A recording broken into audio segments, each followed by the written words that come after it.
এই বিচার প্রক্রিয়া সম্পন্ন হলে কেবলমাত্র আওয়ামী লীগের ভবিষ্যৎ কী হবে সেটা নির্ধারিত হবে। আমরা জানি বিগত ফ্যাসিস্ট সরকার প্রতিষ্ঠানগুলোকে দলীয়করণ করেছে এবং প্রতিষ্ঠানগুলোকে জনগণের বিরুদ্ধে ব্যবহার করেছে।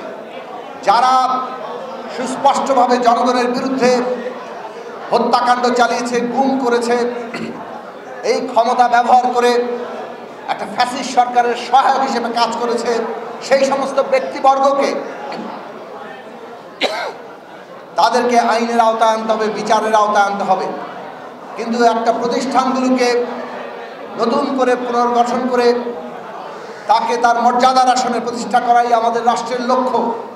কাজেই আজকে সকলে মিলে আমরা যাতে এই বাংলাদেশকে নতুন করে গড়ে তুলতে পারি সেই চেষ্টাই আমাদের করা দরকার।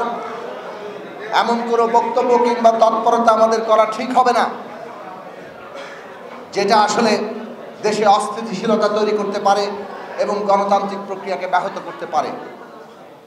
উৎসবের খুশি হবে নগদে বেশি, কারণ ঘন্টায় ঘন্টায় আছে গিফট জেতার সুযোগ। আমরা শুরুতেই বলেছি আওয়ামী লীগ তার নেতারা এবং আওয়ামী লীগের যে লোকেরা জনগণের উপরে এই নির্বিচার হত্যাকাণ্ড চালিয়েছে তাদেরকে বিচারের আওতায় আনতে হবে।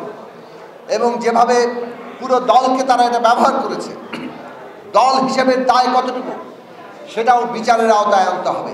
এই বিচার প্রক্রিয়া সম্পন্ন হলে কেবলমাত্র আওয়ামী লীগের ভবিষ্যৎ কী হবে সেটা নির্ধারিত হবে, জনগণ ঠিক করবেন।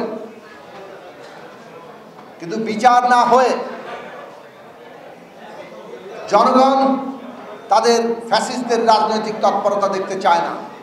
আওয়ামী লীগের পালিয়ে যাওয়া প্রধানমন্ত্রী শেখ হাসিনা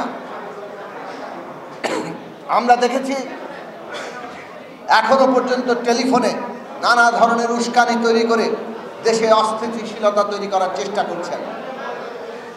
সেই চেষ্টা জনগণ ঐক্যবদ্ধভাবে রুখে দিবে সেইটা আমরা প্রত্যাশা করি এবং আমরা মনে করি জনগণ ঐক্যবদ্ধ আছে, তাদের এই সমস্ত চেষ্টা ব্যর্থ হয়ে যাবে।